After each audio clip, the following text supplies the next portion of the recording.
Amazon says they're fine with Siri getting some help from Alexa. Andy Rubin's new smartphone company is worth almost $1 billion. And Kyle Weems from iFixit is here to show us the innards of the new 4K iMac. All that and a whole lot more coming up on Tech News Today. This is Twit. Bandwidth for Tech News Today is provided by CashFly at CACHEFLY.com.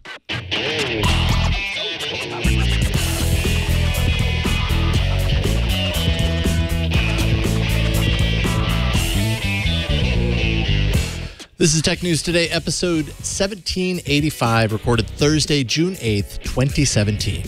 This episode of Tech News Today is brought to you by Rocket Mortgage by Quicken Loans. Home plays such a big role in your life. That's why Quicken Loans created Rocket Mortgage. It lets you apply simply and understand the entire mortgage process fully so you can be confident that you're getting the right mortgage for you. Get started at rocketmortgage.com/TNT. And by Oars and Alps, powerful skincare made for a guy's active lifestyle. Join thousands of men using Oars and Alps today. Go to oursandalps.com/twit to receive 15% off your first order. And by Tracker, a coin-sized tracking device that pairs with your smartphone and keeps you from losing your most valued possessions. Visit thetracker.com right now and enter promo code TNT to save 20% off any order. Welcome to Tech News Today. This is the show where we talk tech news all the time, all of it, every bit that is worthy of your ears or eyes. I am Megan Maroney. I'm Jason Howell. Sometimes we miss little things, like there's the news today that the Apple AirPods are going to work with Apple TV, and that made me happy. There just wasn't a whole lot there to talk about. It's like I'd read it and be like, yeah, so that's happening. I love that that makes you happy because not only do you not have AirPods, you also don't have an Apple TV. I like the idea. I want that in my house. I want the ability to do that in my house. But yes, you're right. I have neither of those products. I have both, and I was like, meh. Yeah. I will use it probably. Yeah. I'm a little afraid of it. Like, you know, if I'm, I guess, yeah, I'm not, I don't know. I probably will use it. Yeah. But I can see when that could come in totally handy. So that's the news we're not going to talk about. That's a bonus. Hey, we talked about it. There you go. Since the announcement earlier this week of Apple's smart speaker called the HomePod, a lot of us have been grumbling about how Siri would need to be smarter for this to really work. But what if she could get some help? This week at the Wired Business Conference in New York, Amazon's Senior Vice President of Devices, David Limp, said Siri should be able to talk to Alexa. According to a piece on Slate.com's Future Tense, this interoperability will limit redundancies in product development and improve innovation, but will it happen? Limp claims that Amazon isn't the one holding up this innovation. He told USA Today, quote, "You should be able to say to your Amazon Echo, ask Siri X, and if Apple or Google want to come calling, my phone number is out there and they can call." Now, I looked up his phone number so I could send it to Tim Cook, but I couldn't find it. So hit me up, David Limp. I want to see this happen. You want to get in touch with him? Maybe you go home. Well, no, they haven't rolled out phone calling with Google Home yet. I was going to say you could say, hey, G, call David Limp, and maybe it would know his phone number because apparently it's out there. But I don't think that's going to happen yet. That's not going to work. Well, I mean, I could probably. I mean, I'm assuming that he has an Amazon Echo because he works for Amazon. So you could just call him through the Echo chat. Yeah. I mean, probably that makes sense too. Well, he would have to be in my contacts, so he wasn't. If David Limp isn't even your contacts, let me know. I mean, clearly he's saying Apple's the one who has a walled garden. Of course. We're open to everything because you get the Echo on the HomePod, and then you're ordering toilet paper from Amazon. Do you see Apple opening up Siri so that it works on other home assistants? I don't see it at all. It just doesn't seem like a very Apple thing to do. I mean, Microsoft did something similar with Cortana, right? They kind of started, they rolled out an app for Android, and then they allowed you to kind of embed it into the Android experience. So they took their voice assistant and said, all right, you know, we can open this up to other platforms. But they kind of had a different problem. Like, they really just needed that service to grow. I don't feel like Apple really needs Siri to grow. I think Apple's pretty happy with the user base that they already have with Siri. Although at the same time, interoperability, I would applaud it in all ways as far as this is concerned, especially when we're talking about IoT stuff. as these home assistants are able to control more and more devices, you realize how important interoperability is to the value of that product. So I would love to see this. I just don't see it happening. Yeah, so see, he's not talking about putting Siri on other devices. He's talking about putting Having Alexa them, yeah. on. I mean, and Alexa is on lots of different devices. And same with Cortana, like you were saying, because they don't make hardware. Apple's the only one of these companies. I mean, they all actually do make hardware, but Apple's the only company whose business is really interpreted hardware. this the opposite direction. Oh no, I was like, man, I don't see them putting any Siri hooks on any other devices. No. That I could believe a little bit more. Really, that they would put the Amazon voice services on a HomePod? Some sort of connectivity between the services, maybe. Yeah, no, you're right. It doesn't really make a whole lot of sense. It's not a very Apple thing to do, to allow for multiple different, voice commands or something. But to let the services talk and communicate in some way, maybe. It's hard for me to see that happening. Yeah, I mean, Limp also said that the HomePod and the Echo aren't the same thing philosophically. And what he was implying, he said over and over again, you can get 8 Echo Dots for one HomePod. So basically he was saying, by saying philosophically, what Amazon was saying, like, we're for everybody. We're the device for everybody, not just you rich, crazy people who will buy anything from Apple. Right. I think this is pretty important because I heard some marker squeaking over there. So Burke wants to say it was a subtle burn. Siri has to get help because it sucks. That's what Burke said. Yeah. I'm sure we'll hear from some of you who don't agree with Burke. Send your emails to Burke. Yeah, so he also talked about ambient computing, which I think that is really the most fascinating thing about these speakers, not the hardware itself, but just the fact that we're getting used to just computers being everywhere. Omnipresent. Just you're shouting into the void and, someone's answering you, or everything's a screen and you're tapping, and it's both. It sounds both enticing and also terrifying. Yeah, it makes me wonder how much, because I mean I fully admit we live in a very tech-focused bubble here, not only at TWiT because we're surrounded by it all the time, but in Silicon Valley and in California in general. How much is this particular technology breaking through to just the everyday person? Like I was talking with my trainer earlier today, and we talked a little bit about Apple's announcement or whatever, and he expressed absolutely no interest. Like, I could just pull out my phone and do that. And I wonder how many people actually still really feel that way. It's easy to think that like this is the next big wave, but I don't know how much, everyday people really care about this sort of thing. I don't know either. I mean, I think that the HomePod is really for the Sonos crowd. Yeah. And that's a lot of people, but not your average person. I mean, when I look at the price of Sonos, I think, wow, that's really expensive. I do not like music that much. And and so if you do and you have that money, great. But I think it's aimed at a smaller group of people. Yeah, yeah. We're another step closer to Verizon being the proud owners of a slightly used Yahoo, as shareholders approved the sale for $4.48 billion. Next Tuesday, everything should be wrapped up with a nice little bow, as that's when the deal should close. Once that happens, the plan is to combine Yahoo and AOL into a single entity known as Oath, for some reason. And Marissa Mayer, CEO of Yahoo, who was handed what amounted to a turd sandwich when she took the reins in 2012, will step aside from that role officially when that happens. There was also a vote held to approve basically a golden parachute for Mayer, valued at around $30 million in a combination of cash severance, benefits, and stock shares. And by the way, she also has around $186 million worth of stock right now that she's walking away from Yahoo with. So she's going to be all right. I don't think we have to worry about Marissa at all. The transaction will close on June 13, 2017. We do have to worry. I mean, I don't know if we have to worry about it, but a lot of people got laid off too. Same thing. But we don't have to worry about them as much because the stock went up today. Then anyone who got payouts in stock, they're going to be doing a little better than they were doing yesterday. A little better, yeah. That's a really good point. Yeah, so the layoffs, are they like official, announced, or this is going to happen once the deal closes? 15% of AOL and Yahoo staffers are going to be, like you said, laid off. That's around 2,100 redundant jobs they were really focusing in. They took a lot of time to kind of analyze the redundancies across, as a result of the combined efforts of the companies. So, and then of course, just FYI, Tim Armstrong, who's the current AOL CEO, will then head Oath. I always look at Oath and I want to say OAuth.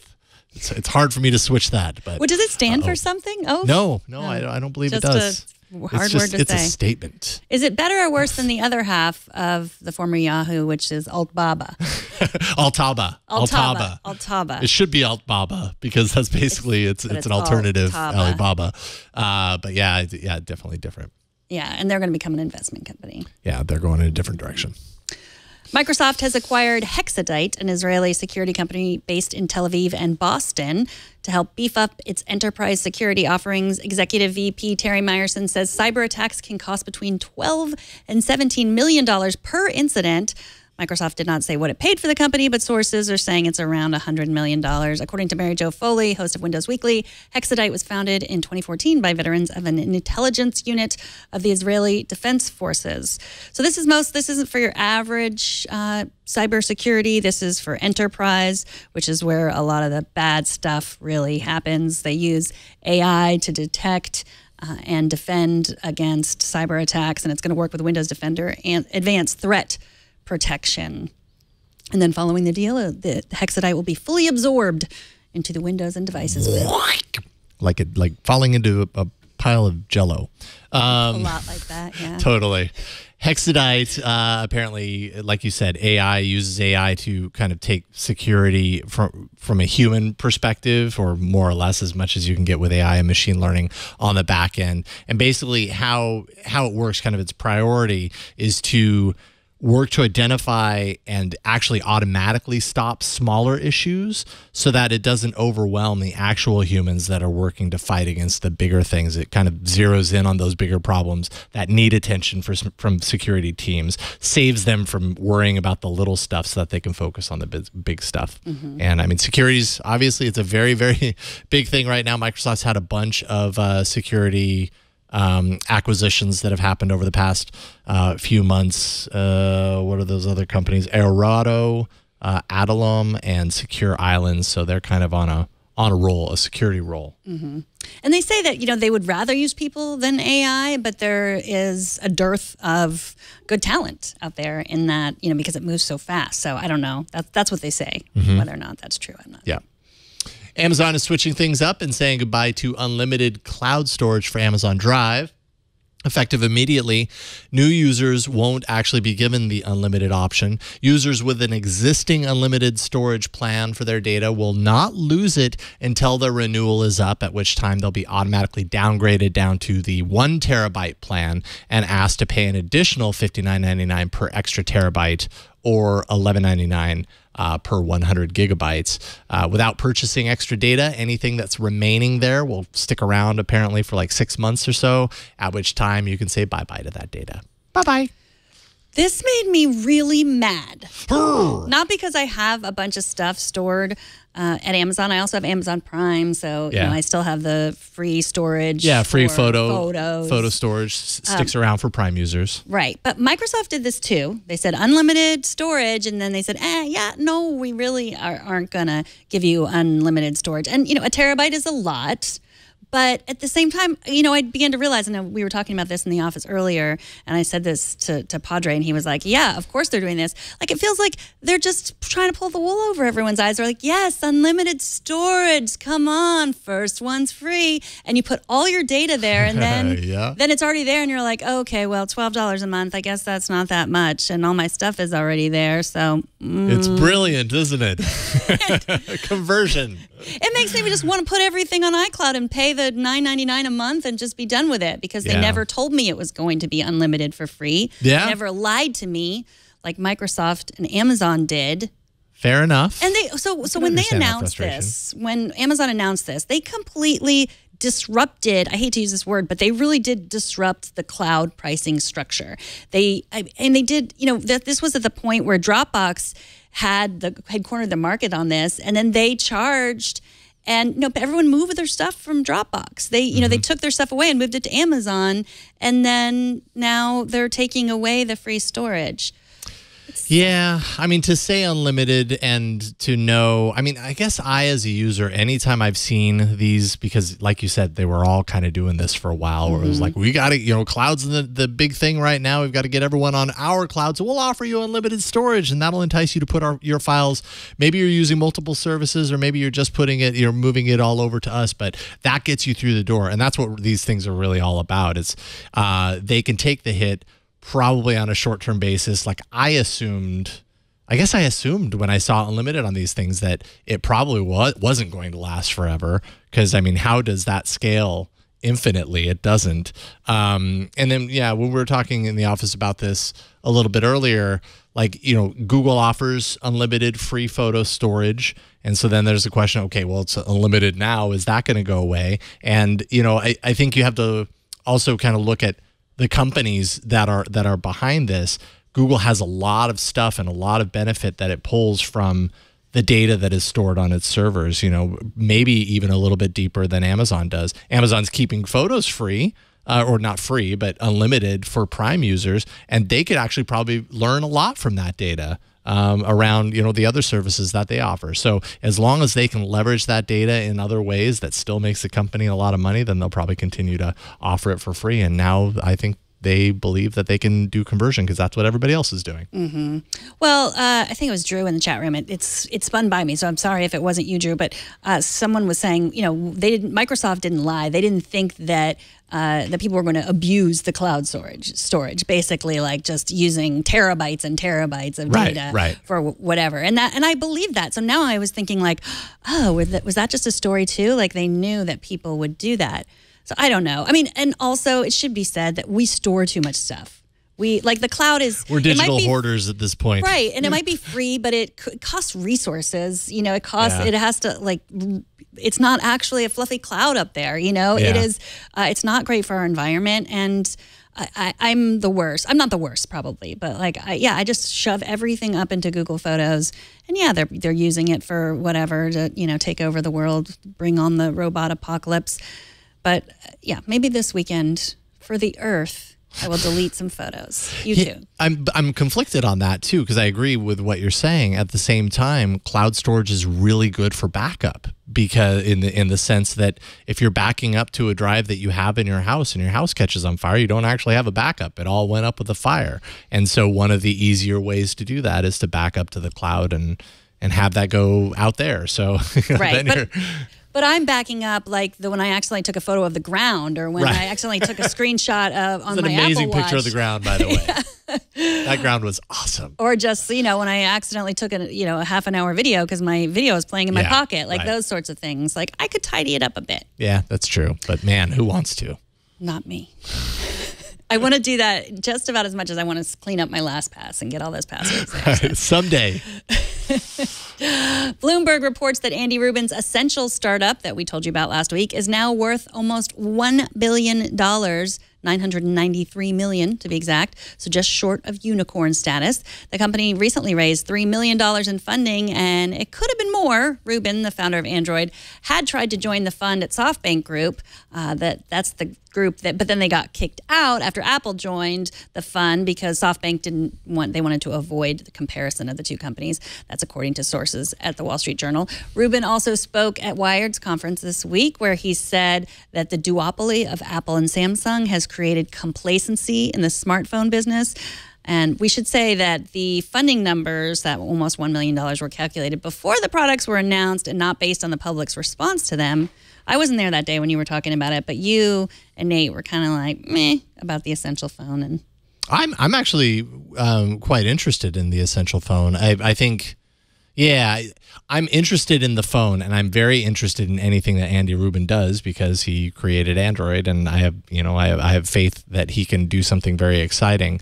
I have doubts on how successful it will be, at least in the short term. But they've even said, the COO of Essential told TechCrunch they have a 10-year plan, and the gist of the plan is that it puts off maximizing their profitability so that they have plenty of time to build that brand, slow sales growth.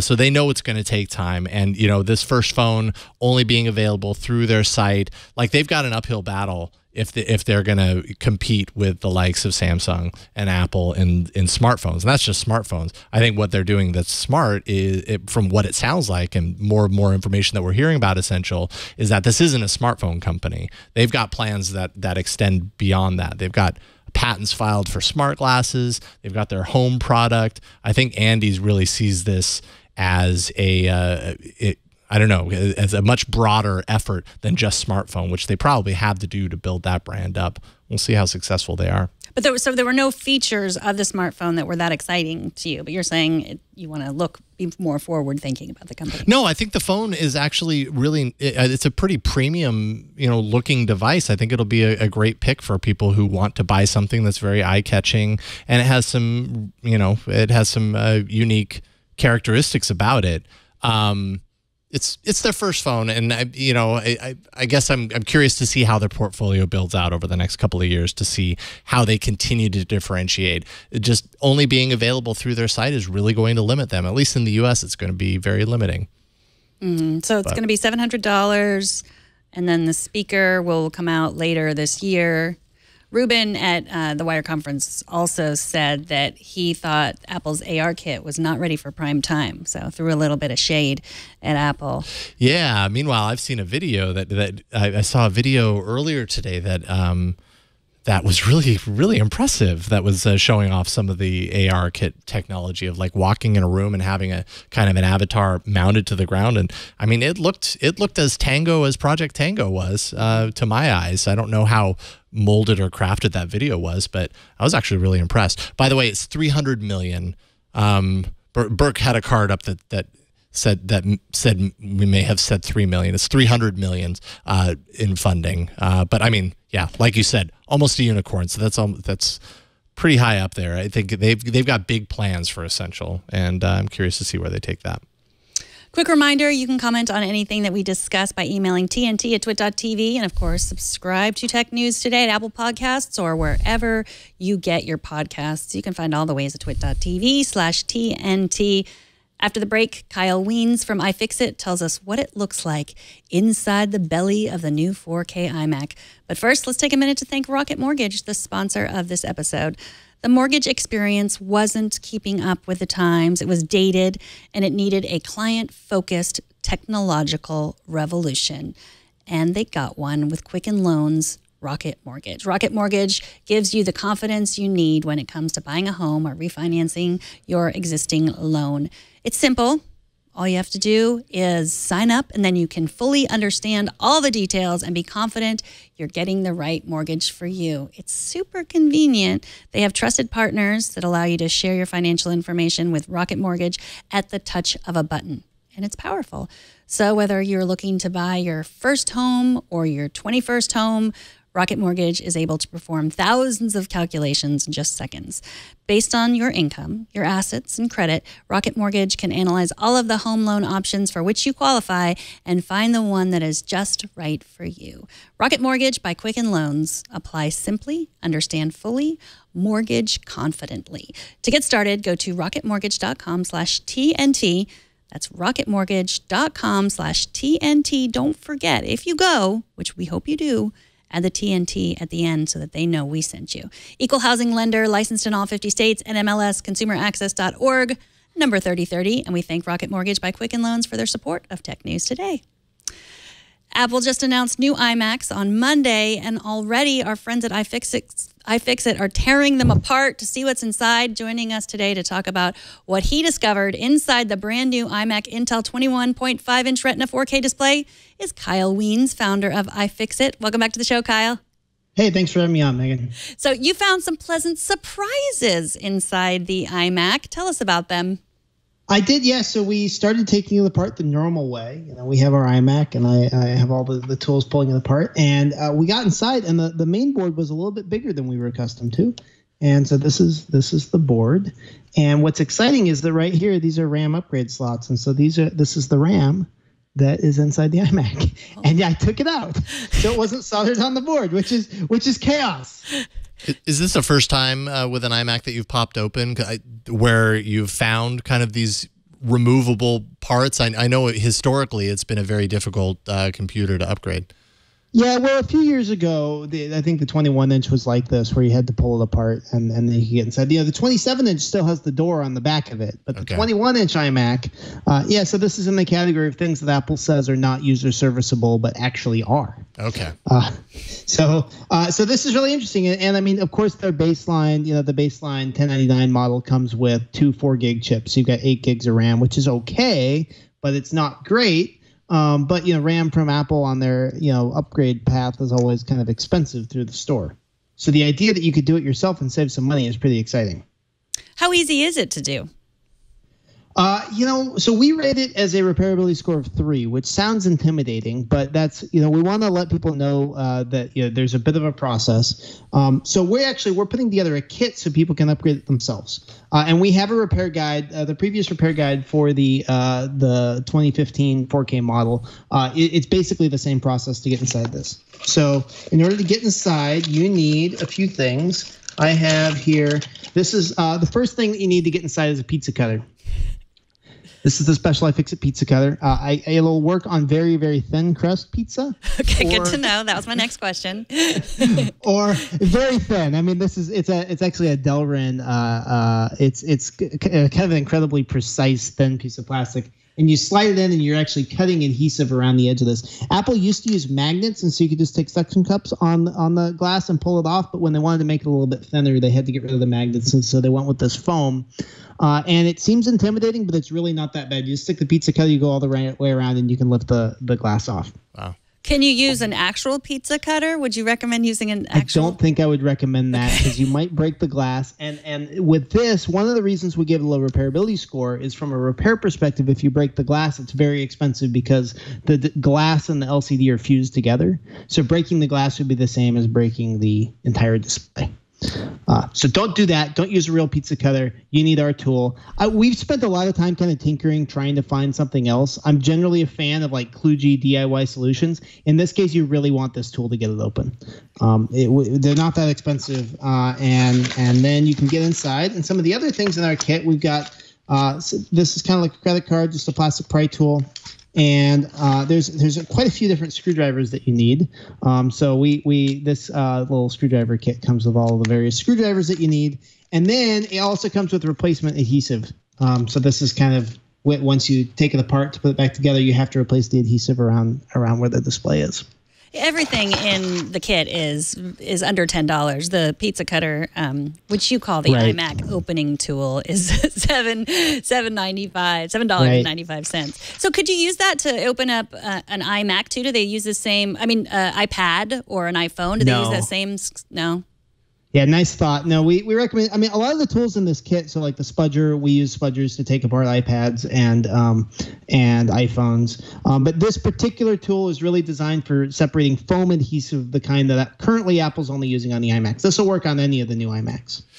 So what we decided, what you really want is just to buy the RAM and have a kit. So we put together a 32 gig RAM kit that we haven't launched yet. You guys are the first people I'm telling about. So 32 gig RAM kit with all the tools. On Apple's site, if you want to upgrade your 8 gigs of RAM to 32 gigs of RAM, it's $600. We're going to launch our kit tomorrow for $300 for 32 gigs of RAM and all the tools you need to do it yourself. Nice. Cool. Nice. So if you can do it in an hour or two, save $300, that's pretty good. Yeah, no kidding. Although it's going to feel a little weird pulling that display off for the first time. You're going to feel a little weird about it. I know that would scare me a little bit, but hey, that's why I don't pull iMacs apart, I guess, and you do it for us. What does it mean? You had in your teardown that the CPU is socketed in this iMac. What does that mean about repairability or replaceability, that sort of thing? Yeah, so this is fantastic news. And so this is where the CPU socket, or the CPU was, we removed it. The model that we have, this is the low-end model, so it had an i5 processor. So this is really cool. This is the Kaby Lake Intel architecture. That's the big reason for the upgrade. And it's a Kaby Lake socketed processor, which means that if you get the low-end iMac and you want to go on Newegg or from someone like us and get a higher end processor, you can just drop it in, and we're doing testing now, so we're 100% sure that it works, but we're like 98% sure that a faster processor will work just fine in it. So this was obviously a conscious decision on Apple's part to allow people to swap out the CPU and the RAM. I mean, do you have any idea why they did this?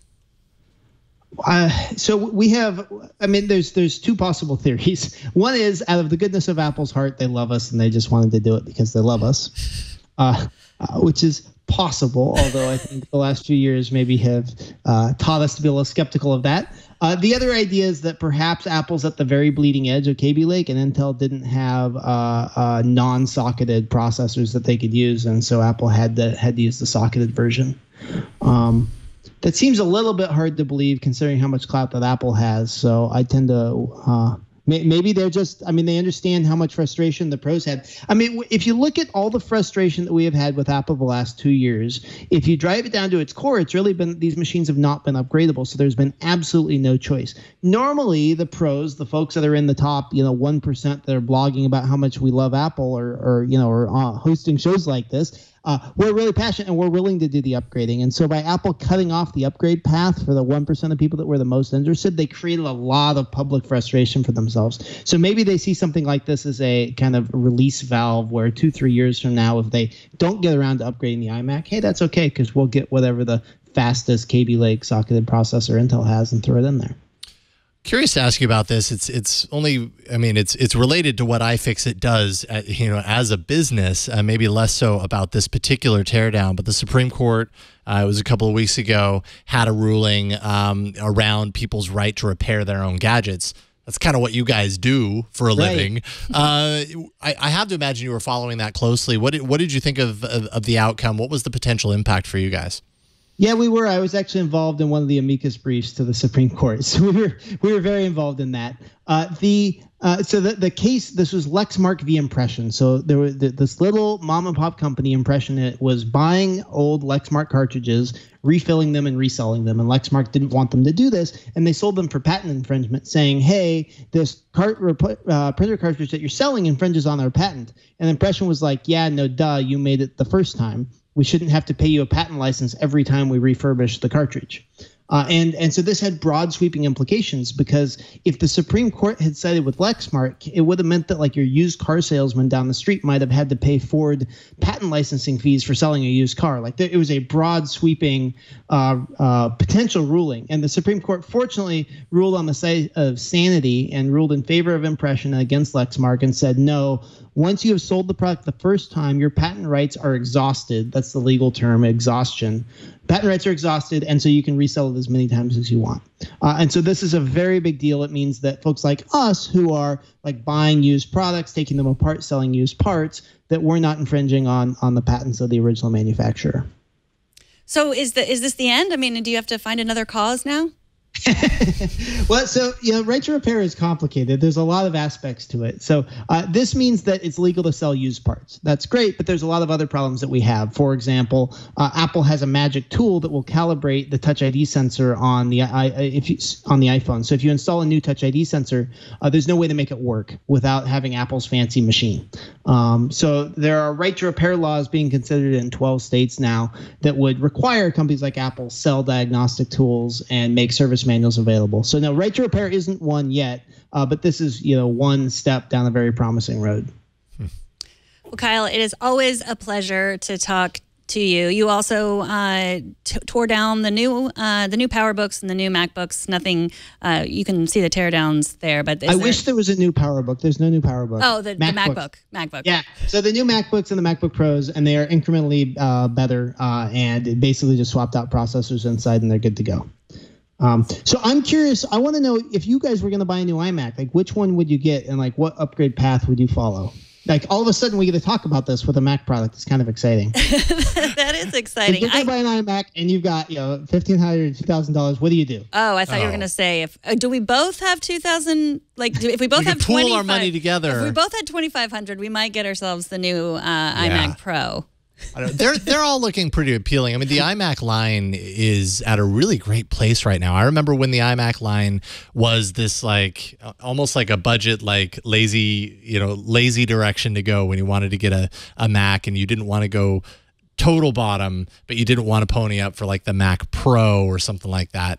And now they've got it to a point to where it's really, I don't know, they're all very appealing. Obviously, they scale differently for different capabilities. Personally, I would want as much power as possible, so I'd wait till the end of the year until the big one comes out.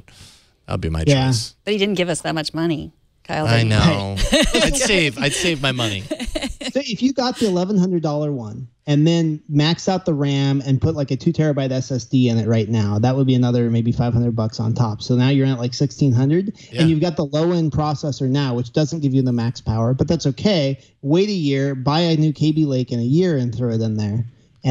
Which would be, I mean, you know, the iMac Pro isn't coming out until December anyway, probably January. Yeah. So I think you can get a lot of the power. I mean, I would think if it was me, the lowest end iMac is the most attractive one right now, which is crazy. Yeah. Huh. Well, I mean, Jason's a musician. He does some of that stuff, but I don't really do anything. Like, I'm thinking I just need to get more used to using my iPad Pro as a laptop, because all of that power and everything would just be for show at this point for me. Because you don't need you will rip my laptop out of my cold dead hands. I'm not switching to an iPad. Yeah. Tim Cook's life. This one has agree, had I a lot of life in it, and I'm ready. You know, I was almost tossed it aside for a Surface Book. So Yeah, that lasted a few days. yeah. Well, Kyle, it is such a pleasure. Before you go, I wanted to make sure I found this photo on the internet, and is that you? Yes, that is me. That is the most adorable thing in the world. Like, I bet a lot of people watching here took apart vacuum cleaners as a child or other. I know my children did. Burke did. How old do you think you were there? I must have been like 4. And I remember trying to fix the vacuum, and I never could. But that vacuum, it would when it got stuff stuck in it would like smoke. I remember the rubber burning smell of the vacuum. I know that smell. Well, Kyle, thank you so much. Kyle Wiens is at kweens on Twitter, ifixit.com, and kylewiens.com. Thanks so much. Thank you, Kyle. Giving us your time. Rolling out this kit tomorrow, I think. Awesome. Right on. Check Check that the out. site. Yeah. Awesome. Thanks again, Kyle. Take We'll care. talk to you soon. And we should mention that iFixit is a sponsor of the network, not the show, but the network, and has been for a while. And we love their products. Yep, absolutely. Coming up, we take some time to read and answer a bunch of your feedback. We have so much, so we decided, hey, let's give you the spotlight for a little while. But first, let's take a minute to thank Oars and Alps. They're the sponsor of this episode. That's right. It's time to talk about your skin. I'm looking at you. We're going to talk about your skin. GQ calls Oars and Alps a new essential for your daily routine. And this is it right here, a box full of Oars and Alps. It's powerful skincare made for a guy's dehydrated skin and active lifestyle. Oars and Alps Face Cleansing Stick, for example, is the first men's solid face wash. It's spill-proof. You can see nothing spilling out of there. Oh, by the way, that's because it's solid. Like I said, activated charcoal. It gently exfoliates. It pulls impurities. You just put it on your face, splash a little water, and you're good to go. You've got the 2-in-1 hydrating and anti-aging face and eye cream, which is not greasy. I'm not a huge fan of like face cream because it makes my skin greasy. This doesn't do that. It's also fast absorbing. And then, of course, because you want to smell good, they're no nonsense, natural deodorant. It's going to nourish your skin, absorb odor, which is the most important thing in my book. Everything's super portable. It's TSA approved, made with powerful and natural ingredients that offer intense hydration and smell really nice too.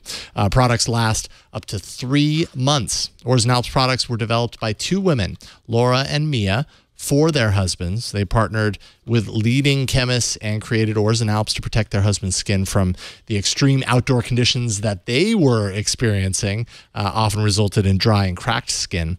Laura and Mia set out also to solve a common problem, which is spilled product in gym bags. How do you make this stuff portable? So they created the first solid face wash for men. And that makes it so that you can take this anywhere you go. Gym, work, travel, on your next adventure, hiking, hiking to the top of the Alps, or rowing maybe with your Oars and Alps. It's right there in the name. Wherever your journeys take you, your skincare should keep up with your on-the-go lifestyle, and it's a great gift.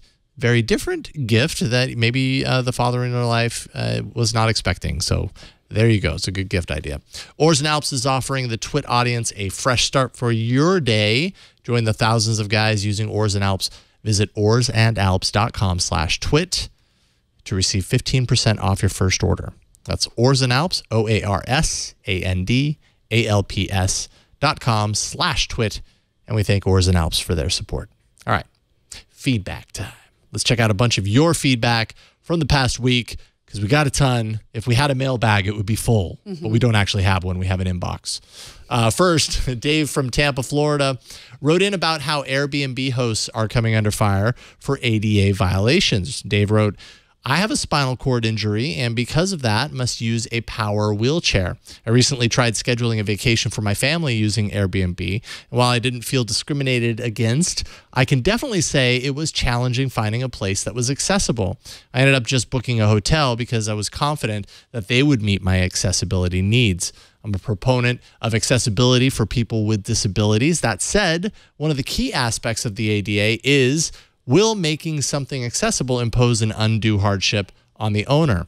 I don't think it's reasonable to expect private homeowners to make their facilities accessible to the letter of the law. Commercial properties are a different story. Accessibility for people with disabilities is a very complicated matter. I think it's important to educate Airbnb sellers on accessibility, what it means, but I also think it's important to educate the public that people with disabilities using Airbnb is a real market segment, and those able to accommodate customers with disabilities may be able to cash in on it. So it's an opportunity for some of the hosts essentially to kind of step up and realize that they can expand their market. Airbnb hosts are always looking to maximize their filling up their schedule, and this is a great way to do it. Stand out, make some changes that are going to appeal to that market. Yeah, when we reported this story, I saw some people in the chat room were saying that they were Airbnb hosts, and their property was ADA compliant completely, and they got a lot more people there to stay for that reason. And so, yeah, I mean, I love hearing from people who, and specifically this story, I asked to get feedback from people who had experience for this, because often it's not as simple as it sounds. Like he said, the idea is to make people aware of how they can make their places more compliant. Right. And Lee also wrote in about the Airbnb story. He said Airbnb has turned on the welcome light to lawsuits for their hosts. Airbnb has required some homeowners to sign away a protected positive right, which can't be done, that gives the appearance that participation by host agrees that their home is open to the general public business, which falls under a myriad of regulations and laws, including the American Disability Act. The 1964 Civil Rights Act specifically exempts under accommodation private primary residents that rent out to no more than 5 rooms to discriminate for no reason. The argument can be made that a 1964 newspaper ad to rent a room is what Airbnb is today. I suppose so. Yeah, the Airbnb policy is a win for the hotel-motel industry, and once the lawsuits start on private residents, say goodbye to the host and cheap rentals in primary residence. That one paints a much more dire picture.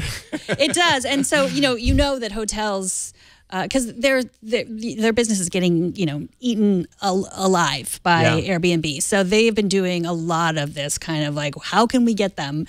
Because we have so much money, and they can easily make their places ADA compliant. Then how? I'm not easily, but they have more money than your. They have average. To. It's an imperative for them. Yeah. So it is really interesting. I mean, this I hadn't thought much about. Hotels or rental places at all. I'm sure if you were just like a tiny little actual B&B, that's been around for ages, right. This is probably not so easy for you either, because, it's just you've been doing this sort of under the radar, and now there are more regulations. And I totally get what he's saying, like that doesn't seem right, that they've put this on the hosts. When they're the company, they're the ones making a whole lot of money for this. So we'll see. There was an interesting Airbnb story that we didn't cover today that I meant to put in the rundown, and it was another one of those announcements. It was that they are going to be opening thousands of places for refugees. Airbnb is. So I think. Do you have the story there? It was. I think they said that they were going to be doing this, and so they're not all bad. No one ever is. And by the way, if you've ever stayed in an Airbnb, it's magical. It can be magical. It can be magical, and it can be horrible. Yeah, that's true. My only experiences have been magical. I haven't had the horrible experience yet, so I guess I'm crossing my fingers that doesn't happen. Well, that's the thing. It's like you can have all kinds of experiences, right? It's really not like, have you ever stayed in the Hilton? It's amazing. Like it's. Yeah. And I'm not saying staying in Hilton is amazing. I mean, it's not bad. It's all right. It's all right. Ian from LA wrote in about a comment. Actually, I made this comment the other day about distracted driving. Ian writes, what app is Jason using to do his auto reply while driving? He says the Verizon branded Messenger app had a button you could press, and it was awesome. I'm disappointed the standard Google messaging app, as well as the Samsung app for my S8, do not have something similar. I don't understand it. I would love to have something to do that for me. And I think we mentioned on that day, I may have mentioned it quickly in passing. You had mentioned Android Auto, which is more like a driving platform. I mean, it's an app, but it's an app that gives you a window into all sorts of other things on your phone in a more in-dash friendly sort of way. And it does have the ability to intercept incoming SMS automatically, and then you have the ability to customize like a quick reply. So if you notice on your Android Auto timeline, a big bubble that says, so-and-so sent you a text message or whatever, you still, from what I understand, have to interact with it and tap to send that quick auto reply, and that happens. What I use is an app called Agent, and it has a number of features in it, but one of the features is specific to driving. It detects when your phone is in a motion that it is certain is driving, and it automatically mutes the phone so you don't hear, you don't see those notifications and calls. And if a message is sent to you, not only do you not see it, but automatically an SMS message or a messenger app, it works with a bunch of messaging apps, will send an auto reply that says, I'm driving right now. I'll get back to you when I get to my destination. And you can set that up. So you can choose to have all of that working, or choose to, pair it back as far as how it works. So your phone doesn't have to be paired Bluetooth to your car. No. It's just a motion. Yeah. No, there's a chip inside Android devices, and it's built in. Can't remember if it started with Marshmallow or Kitkat. But they basically started to be able to determine what activity you were doing based on kind of the gyroscope moving of the phone. And so they're pretty, it's almost 100% in my experience that it knows when you're driving. And if it detects that, then it can switch it over automatically. It has nothing to do with Bluetooth. What if you were really fast at running? And really steady? Yeah. Then you're Forrest Gump. I don't know.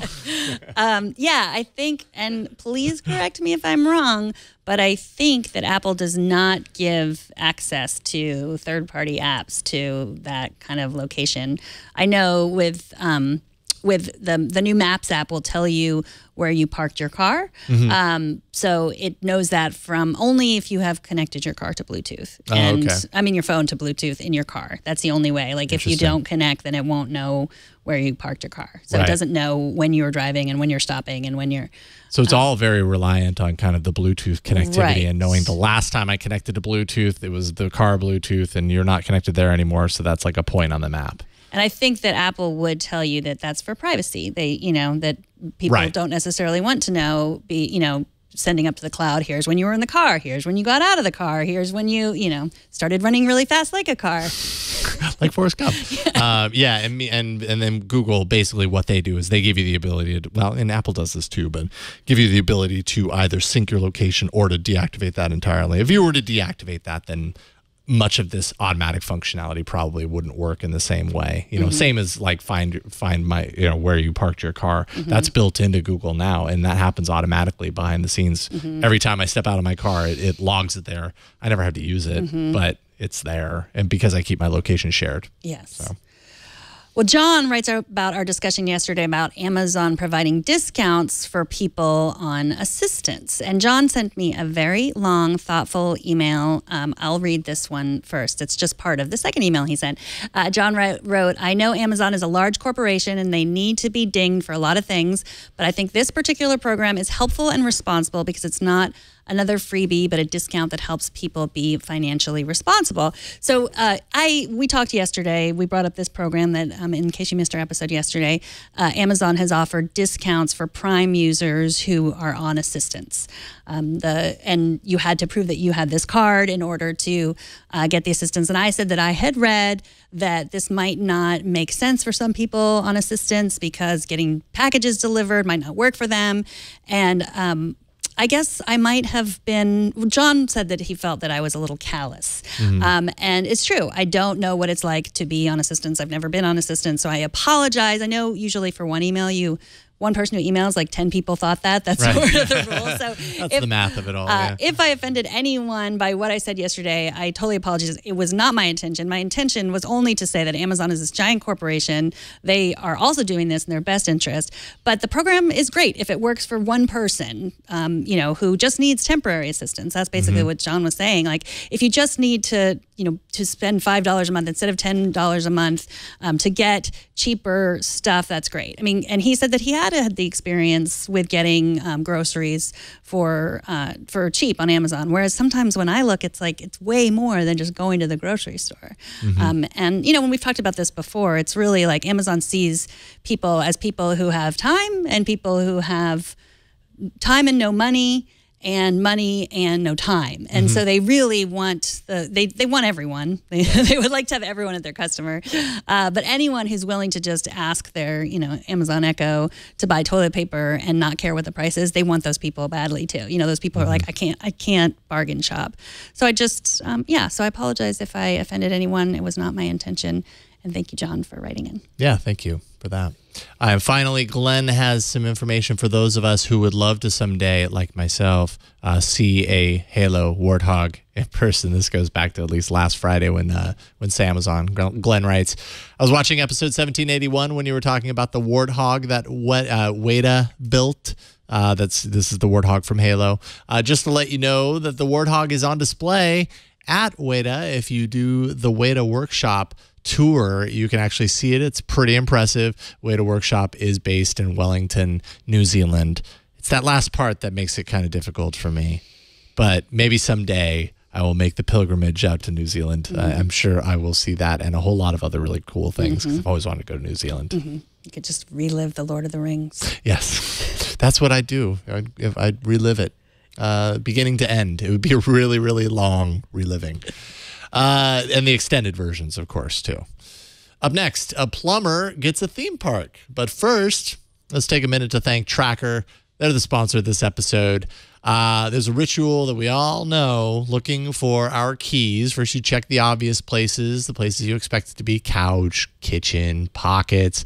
You feel pretty stupid when it's in your pockets after all that other stuff. But if it's not, then you check the weird places: bathroom, fridge, hamper. Then you start getting creative. I'm looking at you, peanut butter jar. And then you get distracted and you get a spoon and you get some peanut butter. Snap back to it. 8 years ago, Tracker changed everything when they released their first tracking device. And now they've done it again with the all-new Tracker Pixel. With Tracker Pixel, you'll never worry about losing your things again. Tracker Pixel is the lightest Bluetooth tracking device on the market. You place Tracker Pixel on whatever you tend to lose, be it keys, wallets, even your cat. It's small enough to fit on your smallest items. When you misplace an item that has a Tracker Pixel attached, use your smartphone and a 90 decibel alert will help you find it in seconds. It'll sound, you'll hear it, you get it. It even has powerful LED lights so you can find your items in the dark. And if you lose your phone, you just press the button on the Tracker Pixel and your phone's going to ring even if you happen to leave it on silent. You can even locate your item if it's miles away because every Tracker user is actually part of the largest crowd locate network in the world. And Tracker's 30-day money-back guarantee means you truly have nothing to lose. So go to thetracker.com right now and enter promo code TNT. You're going to save 20% off any order. That's the Tracker, TheTracker.com, promo code TNT for 20% off. And we thank Tracker for their support. TNT's fan of the day is Gringo Loco on Twitter, who sent us this photo from his car outside the Twit studio saying he was catching up on TNT while watching the TNSS taping. Waiting for it. Yeah, he was outside basically waiting to go in to be part of the new screensavers. taping anyways. I don't know if he was actually on the screensavers, but Did you guys not let him in? I don't understand. Why was he wait? Why'd you guys make him wait in the car? He was at the window going open. Okay, Burke says he doesn't work. Brian, we let him in. I don't know. I think I was there that Saturday. I can see my motorcycle in that photo. Yeah, there it is. And your why license didn't you plate. let him in, Brian? Pretty sure we let him in. Maybe he got there early. Maybe. Yeah. Thank you for watching us and the new screensavers. Show us how you watch or listen to TNT. And if you come to visit, come on in. Come in early. We're always here. I mean, not us, especially if it's a Saturday because we're not here. If you want to come see us, tickets at twit.tv.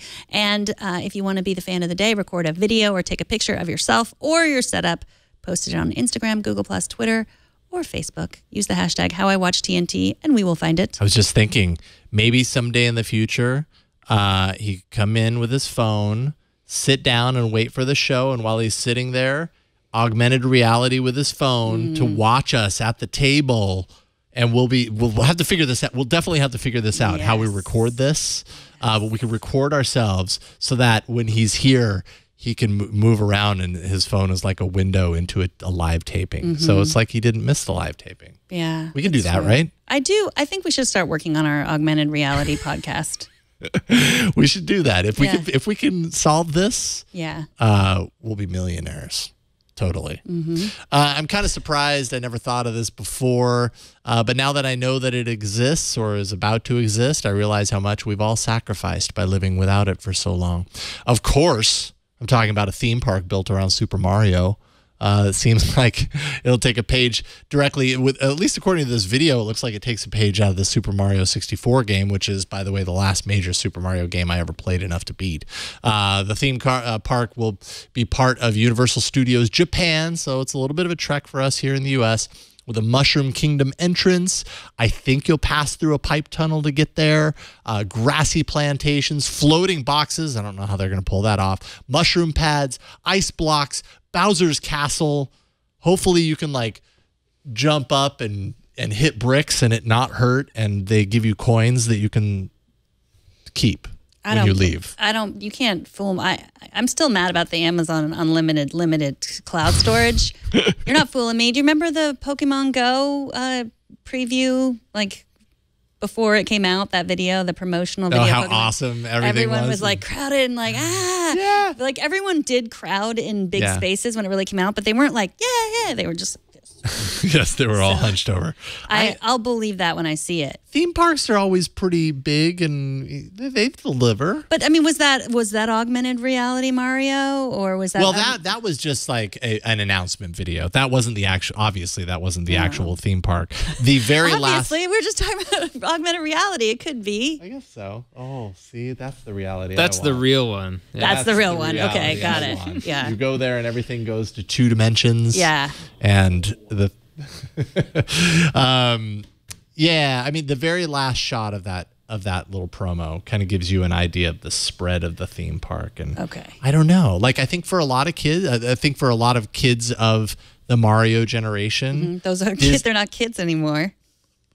The kids of the Mario generation are now much older. Yeah, but I think that to a lot of them, like Disney was passe. This was kind of their Disney. So it makes sense that there would be a theme park for this. Makes sense. I want to go. Let's all go. We have a lot of places to go to. We have to work on that augmented reality podcast app. Yeah. If we want to afford to. Plus, we got to make up that, Kyle said he was going to give us each $2,000 for a computer, but we want a $5,000 computer, so we need to also.